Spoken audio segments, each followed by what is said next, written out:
Okay, everybody ready? Yep. They're ready. Me. Okay, we're ready. Hi, fans of high quality entertainment. I am with Steve, who gave me this awesome mug.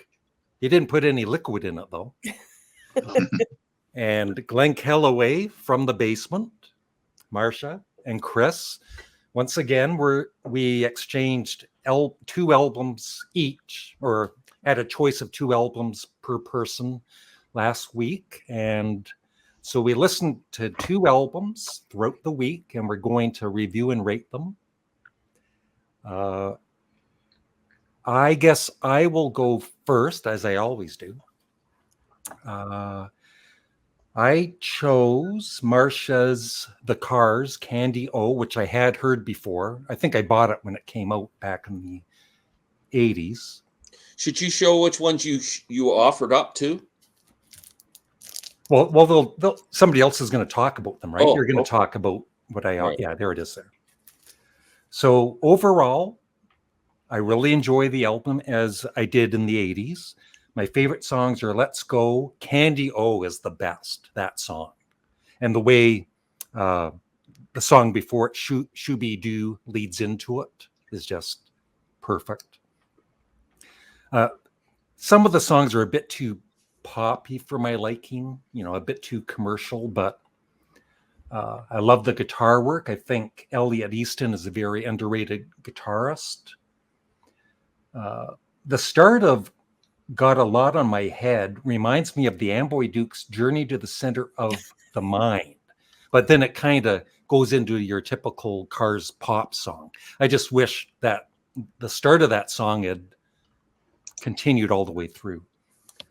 So overall, a great 80s album. I would give it, for me, a 7.5 out of 10. And then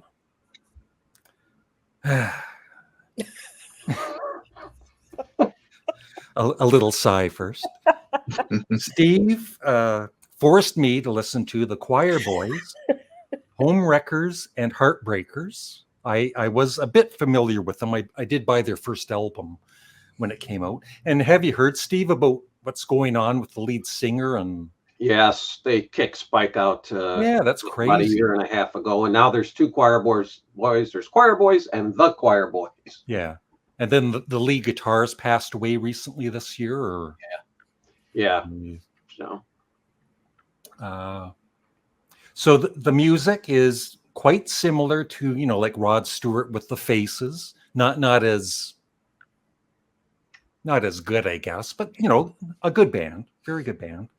And Spike's vocals are definitely like Rod Stewart, but probably twice as rough and gritty. And so I kind of enjoyed it, but I think listening all the way through to all of the songs, his voice started to get a little tedious and even annoying because he doesn't have the range of Rod Stewart. So it's basically that one voice all the way through. The opening track is my favorite, Love This Dirty Town. So for I think your typical classic rock fan would give this probably at least a 7, maybe an 8 out of 10. But for me, I would give it a 5 out of 10. Oh, this is Ween Revengeance. I know it is. I got you back, Steve. Okay, what was that? A 5, you said? Yeah, 5. Okay. Look at Larry being mean. I still love you, Larry. Yeah. He's not sending me any posts. Side of Larry. This is cool. Another side of Larry. Yeah, wow. No, it's not bad, right? But it's just... You didn't like Mona Lisa Smile? That song? That's a great song. I don't remember it. Okay. All right. That's fine. I didn't pick any of your albums this week. Damn Thank it. God. Okay, Steve, you're next. All right. So I'll get even with him. I'll get even with him, Steve. I got one. I know you will. All right. So I went with my first pick was Marcia's Eddie Vedder, the Into the Wild album. because everybody else had selected it. So, and last week I didn't like some of the picks. Well, some of them I was just too familiar with, like Candy-O and then Farewell to King. So I wasn't going to pick them. And I feel like I had never given the Gene Clark album, or thinking ahead of myself. Okay. So I went ahead with the Eddie Vedder Into the Wild, Marcia's pick. And I was actually, this is what led to the discussion we had before we got on, was Glenn and I talked on the phone earlier in the week, and we were kind of thinking about how we're scoring, because as I'm listening to this album, I'm like, this is a really good album. I wanted to give it a 9. And I'm thinking, okay, what are my 10s? And I start thinking about my 10s. I'm saying, this is not a 10%, marginal difference between this and Dark Side of the Moon. So I had to dial back my thinking. But what I found interesting on this album, well, because my criteria, I think if I'm going to give it an 8 or better, I'm buying it. So I bought it. And the one thing I found interesting, even before I got the album, 5 points for Marcia. even before I got the album, when I had listened to it, my two favorite songs right off the bat were Hard Sun and Society, and they're back-to-back, really good songs. And I'm looking through the liner notes, and those are the only 2 songs that Eddie didn't write. Yeah. So, but I was surprised how much I do like the album, because I say I am not a Pearl Jam fan by any stretch of the imagination. And from what I've heard of Pearl Jam, this is nothing like Pearl Jam. Yep. Like I said, I had seen Eddie once in an acoustic setting when he opened up for The Who. So I had a little bit of an inkling what it might be like. But yes, it was a very solid album. It gets an 8. So then up Well, next. all of you gentlemen enjoyed it. I'm glad you liked it. Yeah.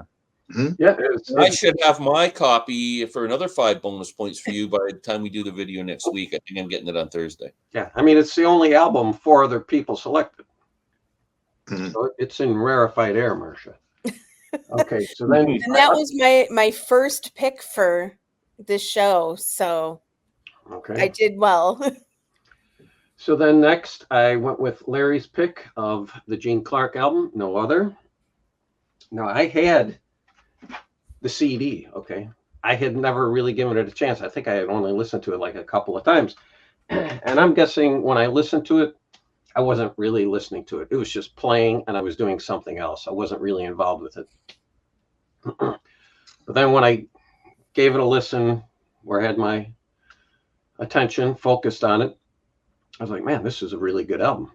And this also, it's the same thought I had with the Eddie Vedder album about how am I going to score this? Because I'm thinking I like this more than the Eddie Vedder album. So am I giving this a 9.5? And this is my Spinal Tap moment. I need Dark Side of the Moon to go to 11 so that I It's so other stressful 9.5. rating these albums. What's A lot of that? stress. Okay, so, and what I eventually did was I settled on an 8.5, which is actually now my new mindset. That is a very good score. Yeah. I have embraced my inner Marcia. Okay. I've kind of taken on her mindset. Yeah. So I'm just curious for all of you, because I instantly had a favorite song. What is your favorite song from this? Oh, there's so many, but I would say,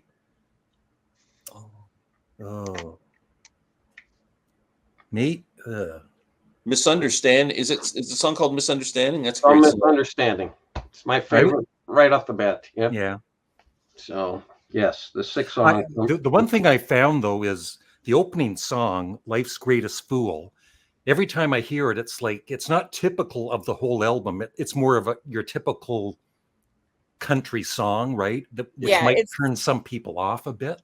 Yeah, because it gets a bit more, deeper and more progressive as it goes along. Yeah, I didn't find this album country at all, really. Yeah. I mean, you can hear tinges of it, but he doesn't sing with a twang or anything. Yeah, thank God. I love this album. So, Larry, because I bought the remastered version, you get highlighted for the selection. Somebody bought Yeah. one of your offerings. Yeah, that deluxe version, which I have, is awesome too because of the demos. Yeah. Yeah. So, all right. So I'm gonna touch on that. that is it. Okay, Glenn, you're next. Oh, Yeah. damned, Glenn. Here we First of go. all, no, I got to say about No Other. That's one of the 10 albums for me. It's one of those albums that just works all the way Yeah. through. It's 10 like, out of 10. not that it sounds the same musically, but it reminds me of the same. I always put like Astro Weeks in that category. That's a There's good certain albums comparison. where it all just comes together and you just go, man, that guy, that is amazing. And that's one of them for me. That's a good comparison because it's kind of got that dreamy-ish kind of instrumentation. And stuff. They're just, there's something magical that happens when at certain times when they're making a record. Okay, so I chose one of Larry's and one of Marsh's this week. And so we'll start with Larry. Oh, it's gonna hurt. Here we go. The Damned, the Black Album. So, okay, so when I first started listening to this album, I thought, first few songs, I thought, it's a good album. It's just a good rock album, basically. The vocalist was turning me off a little bit in the first few tracks. And then it hit a song called History of the World, which I think there's about 6 History of the World and then 5 other tracks that follow it. And that song was a wow moment for me. I went, wow, that's like, these guys are good. Like, this is pretty good stuff. And from that moment on, the album just became fantastic. So then as I started to listen again, I started to appreciate the first few tracks more. And I absolutely love this album, Larry. I think this is a great record. Yeah. And I want to thank Pal or Jean because she gifted me that. Yeah. And yeah. I was really impressed with it. I don't know what else to say. Like, it's at first, like I said, it took me a while, but living example of why you need to listen to these albums. Yeah. And that last song, Curtain Call, is awesome too. Curtain Call, 17 minutes or something. It's really, really good. They're really, really talented band, and not just straight rock music. They add a little bit more of an interesting. And they're still together today. Yeah. But still, it's just, keyboard heavy and guitar. But just if there's any complaint, it's that vocalist. He's a bit of a acquired taste, I think. But yeah, so I would buy this album if I could find it. I'm going to give it a 7.5 because that's a good ranking for me. Next, Marianne Faithfull, Rich Kids Blues. I've never heard this album before. I'm familiar with early Marianne Faithfull, poppy Marianne Faithfull from the 60s, and I'm familiar with Broken English, which I absolutely think is an incredible record. And this is fantastic. Thank you. Two home runs I hit. I'm so good at picking great albums. This shows. I listened to some of it too, and I really loved it. It's all covers and fantastic. I love them. An album with minimal instrumentation sells it for me every time. I like space in my music. Mm-hmm. I like subtlety in my music. I don't need headbanging. Like that's why I'm not a heavy metal guy. And I like heavy when it adds to the dynamics of the album. I don't like when it's just constant. There's got to be a purpose for being heavy. And this album, like Long Black Veil, is one of the great traditional songs of all time. So it's a beautiful version of it. Sorry, my phone's ringing. Visions of Johanna, which is my absolute favorite Bob Dylan song. Incredible cover. Beware of Darkness, the George Harrison track from All Things Must Pass. And I know Steve and Marcia don't like James Taylor for some strange reason. And she does a great version of Mudslide Slim, which is a great James Taylor song. I like her version better than him. He's just a little too bland for me. But on that album, how I discovered it is because I heard her version of It's All Over Now, Baby, and I was like, this thing is so good. Because that's my favorite Dylan song. And I'm like, I need to know more about this, especially because at the beginning of the song, she does this. Like she can't even be bothered to sing it. Like she hates the guy so much, you know. But she delivers it so wonderfully. Oh, yeah, I really love this album. Again, both these albums are on my bucket list to pick up, and I gave The Damned 7.5. Marianne Faithful gets an 8. So thank you both for great suggestions. Marsha. okay. So I'm gonna start with the Gene Clark. I had listened to that before. It's in the 1001 album club book. And I went, and every time I listen to an album in there, I just write down a couple of words about what I thought about it. And when I looked back in the book, I had wrote, just not interested in this at all. I re-listened to it again, and I think more positively of it this go round, but I'm still not finding it to be this great lost classic. Do I think it was unfairly criticized when it was released? Yes. Do I think it's a lost classic? No. I actually preferred some of the demo versions of the songs than the ones that actually ended up on the album, going back to what Glenn says. I don't need all of that instrumentation and all of the fluff. I had listened to the deluxe version and just let it run, which is how I had heard the demos. And I was like, I like some of these better.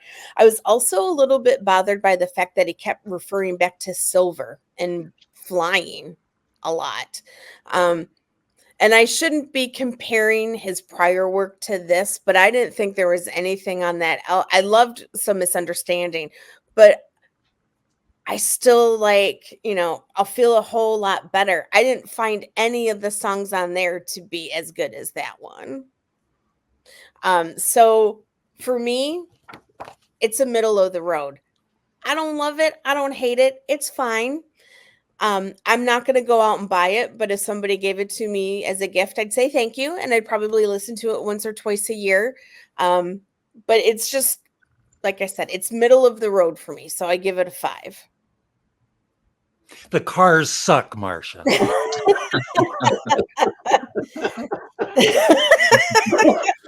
you hear my friend? On to the next. Yeah, correct. Okay. Wow. DOS. Yeah. Ooh. So I'm just going to read a little bit about what AllMusic says about this album. Poetic lyrics with jazzy guitar solos and fusion-esque instrumental sections. It's a vibe that evokes the proggy 1970s style of Steely Dan. Oh, you're losing Marsha at Steely Dan. Me and Steve have the same opinion about Steely Dan. Do you want to tell the folks about that, Steve? Well, Glenn knows from watching the live chat, which has now made his list of live chats he hates. Marsha and I absolutely cannot take Steely Dan. I feel there are 5 words in that description that I can't stand in my music, and those 5 words are jazzy, fusion, proggy, Steely, and Dan. I don't agree with any of those assessments. This is more Laurel Canyon type music. She's not going to change her rating, Glenn. Well, I have to take a listen to this, that you guys are this. No, Glenn, the first song is 9 minutes long. Well, so it's what? a closing song. It meanders. It goes everywhere. Basically, this album is not for me. I almost feel like I shouldn't be evaluating at all because it is the stuff I don't like. I have a feeling this is our last video. Yeah. And I kept thinking to myself, I could have picked the White Stripes and I could be listening to Stop Breaking Down on repeat. Like, what was I thinking by choosing this record? I'm sorry, Glenn. It's a 2. It's a you're no good. And the only reason it's not getting a 1 is because they're not Steely Dan. Because Steely Dan is my most hated band ever. Glenn, And how do you like getting stabbed in the heart with a rating? Feels good, doesn't it? No, you know what? I know Marcia doesn't have any taste in music, so it doesn't hurt me. But I think that like I said, I shouldn't even be grading this because this is something I never would have. I would have gone into. That is Marcia's second 2 she I'm without speech. dished out. Because they do say in the All Music review that this is nothing like anything they've done before. And I'm like, I'm not picking out any Laurel Canyon in this at all. So, yeah, I just feel like I shouldn't have graded it at all because it's got everything in it that I just is not my taste at all. So, Glenn, out of courtesy, can you just be honest about your opinion of this? I hate wishy-washy. I get off the fence. But I feel bad about giving it a low score. No, that's fine. You don't have to. It kept me up a couple of nights, Glenn. Yeah, I'll get even. I bit my nails down to the quick. I felt bad. But out of courtesy, Glenn, I am going to listen to this without selecting it because if it's that bad, Marcia and I are very in tune, like kind of music, that style. I don't want to drag your average down if I select this. So I'm just going to listen to it on my own because you're hearing Laurel Canyon. She's hearing. Well, hey, like, you know what? Like, I could get even too because, like, that Richard Hawley album that you guys all love, it's the worst piece of crap I've ever heard in my freaking life. That wouldn't even get a 2. Like that. See, I know, and that's it, Glenn. Like, I know you don't like crooner stuff. Oh, it was horrid. And I don't like Steely Dan stuff. Yeah. So we've all got stuff. We all have and this is not that is this. That's what I'm saying. Like, I feel like I shouldn't even grade it because it's not my lane. Yeah. So. Okay. Well, that's good that you gave it a shot. That's what we that's the whole idea of this. It's fun. How many times did you listen to that, Marcia? Oh. There's no way I could have gone a second. I just couldn't. I can understand that. There are definitely times like one listen is enough. You're not Larry's done it to me a million times. Okay. Wow. Well, that's pretty good. Okay, we got anything positive to say there, Chris? This is a tough room. It's like Larry's in his corner and I'm in my corner and we're just watching the madness, But I will say this, as far as rating albums is concerned, we talked a little bit about this before we came on. To me, if it just hits me in the heart, I'm good. If I had to compare it to, a classic record that everybody likes or most people like, I don't know if that's, for me, that's not right. Like, sometimes cassoulet sounds wonderful. Sometimes sashimi sounds wonderful. Sometimes a cheeseburger sounds wonderful, right? It just all depends on where your mindset is at that moment, Sure. Sometimes the Rain song from Led Zeppelin is the best song in the world. And sometimes I Just Want to Have Something to Do by the Ramones is the best song in the world. It just depends on how it hits you at that moment. So, You're right. So when I do my rating, it's just based on how it hits. But also, if somebody says that's a bad album, that doesn't mean it's a bad album. Right. So, but everything's going to hit people differently. So I had 2 albums this week. I had Los Lobos Kiko.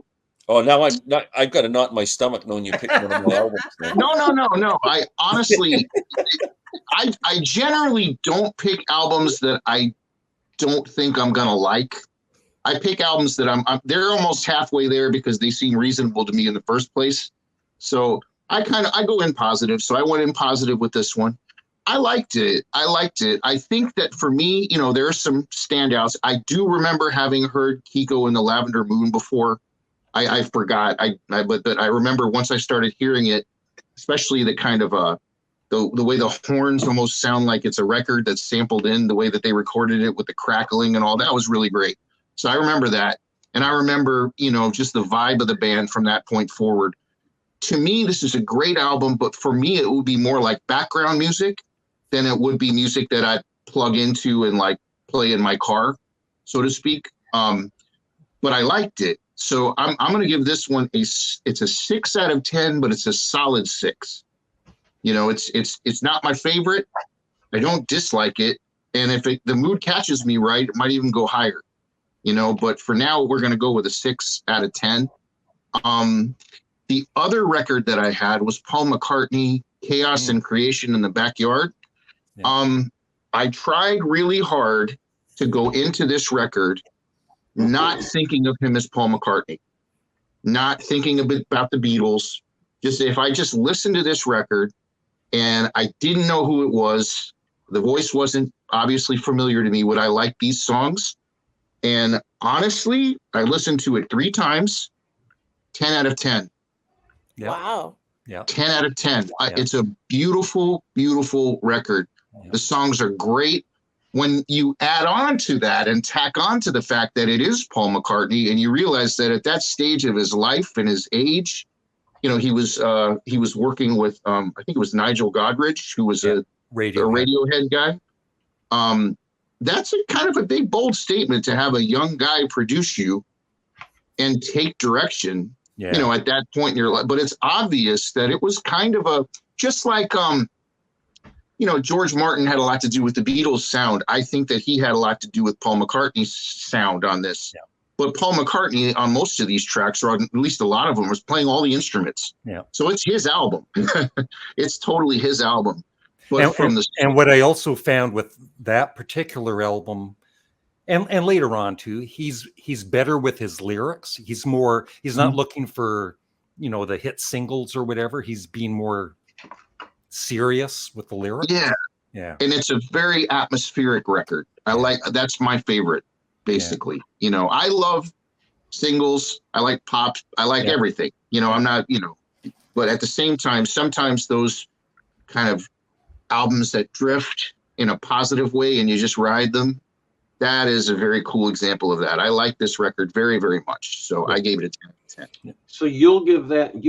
Here we go. That is as high as Band on the Run or Ram for you? Yeah, it is for me. But see, to me, that's like saying, wow. That's I have that album. It's been a long time since I listened to it. I'm going to have to give it another one. Well, the first or second time I listened to it, the first time I thought it was boring. The second time it was like, it's okay. It's one of those albums you need to listen to. Like, okay, yeah.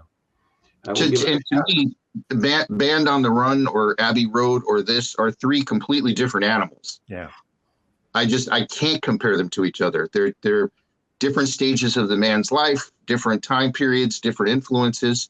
I don't want to hold him to what he used to do to debate as to what he's doing now is good or not. So I'm kind of, if you held that, I don't think I would give 10s to anything. It's almost like when people do performance evaluations at work and they say, well, we got to come up with something negative just because we don't want this guy to not grow. If they're doing great, tell them they're doing great. That's kind of the way. Oh, I've lost my phone. Tell them they're doing great, and I think that this is kind of an example of that, where it's just a great album. It's just a great album, and I can get behind it. So that's my tip on this one. Uh-huh. Yeah. Well, that went by really fast, didn't it? I'll have to edit out everything that Glenn was talking about to make it a more compact video. Yeah, you can edit out when my phone fell down too, if you want to. That'd be great. So any final words on this episode before we go on to the next one? Apologies, Glenn. I'm speechless. For once in my life. What makes this group interesting, though, is how differently we approach all this stuff. Yeah. You know, if it was just Larry and I, we'd kind of probably go in the same direction a lot. Yeah. But the fact that it's everybody, I like that. We're going to hear different opinions because there's a lot of different opinions out there in the audience. So that's great. Yeah. Well, I don't know how, when you guys are picking your albums for the next show or whatever, I struggle. Like I'm going, Me too. I want something that I really like to present to you, but then I'm thinking, is this too far out? Or who's going to like this? Right. Well, Marsha might like it, but I wanted something that maybe but it's impossible to find something because everybody has such different tastes. Yeah, but it's just fun, right? I know it is. Oh no, I'm not saying Yeah. it's not a positive thing. I'm just saying it, but I really like I seriously time trying to figure out what albums to. Yeah. As much as I loved the Damned album, right? I didn't think I wasn't sure. I seriously wasn't that confident that you would even like it. Yeah. Right. And then early on, you said, I don't know about this guy's vocals. I thought, I'm done. But yeah. No, it's you got to fun. take chances. It's challenging and it's fun. Yeah. Mm-hmm. So thanks, everybody. Make sure you subscribe to everybody and check out Chris's Refresher podcast. And we'll be back to offer up some more 2 out of 10 albums. And one more thing, please unsubscribe to Marsha's channel. Don't listen to the man in the corner.